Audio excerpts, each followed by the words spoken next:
Hey everyone, it's Mojaxx back in the DJcity UK lab. You know, it can be kind of hard to keep up with Pioneer DJ sometimes. It seems like they're announcing new hardware every other week, you know, either replacing existing models or filling out the gaps in the lineup. Now, it appears to me that the big focus for the company right now is on rekordbox DJ, the performance software. They're really expanding on the availability of DVS hardware for that.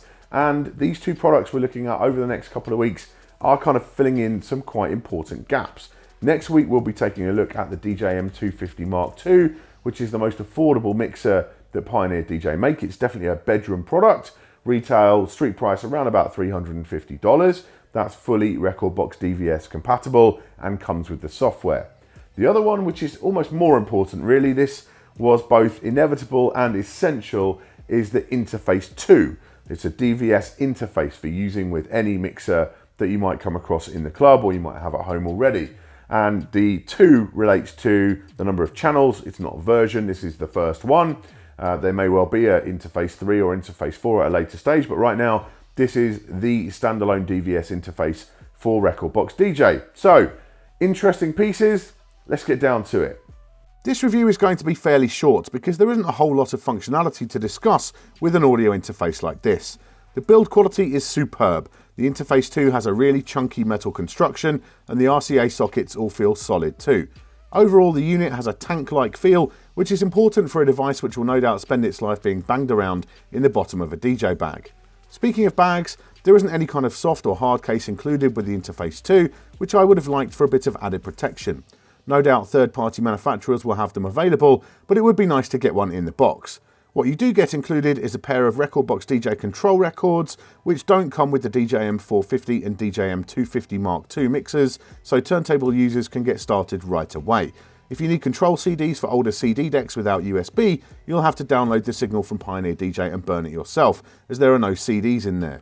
The USB port on a DVS interface will often suffer a hard life, and the one on here is not quite as grabby as the ones found on Rain boxes, but on the other hand doesn't feel like you're going to break the port when you're pulling the cable out.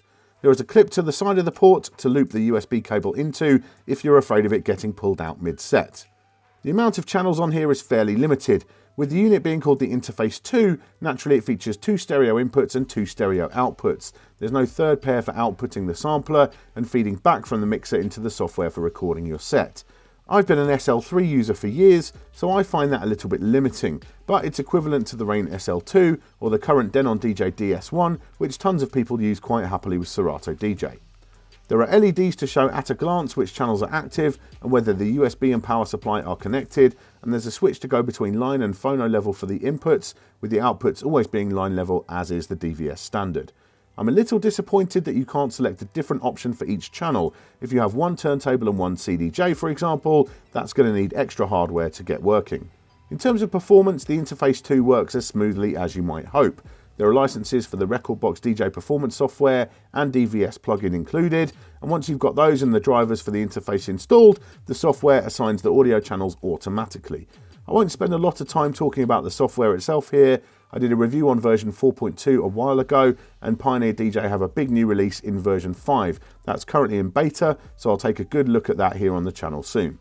But as it stands, everything is simple and easy to set up, and the sound quality is excellent with 24-bit 96 kHz processing and decent sounding preamps too.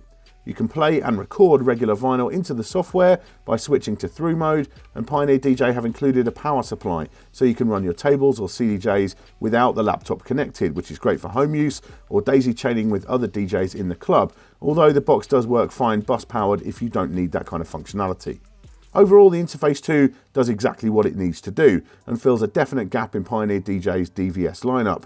The software remains very open in terms of what interfaces you can use with it, so users of other DVS systems might find their existing hardware actually works fine with rekordbox DJ DVS already, but if it's your platform of choice and you need a new DVS box, the Interface 2 will do the job very nicely.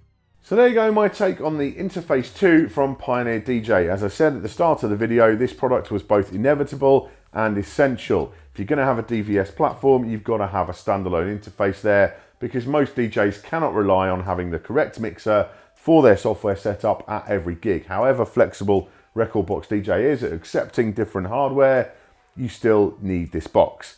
and they've done a great job at putting it together. It's extremely well made, really, really solid. The build quality all round is top notch. Sound quality from all of Pioneer DJ's recent digital kit is great. No issues with that whatsoever. And so, yeah, it does the job really well. Works, you know, plug and play with rekordbox DJ, no issues whatsoever.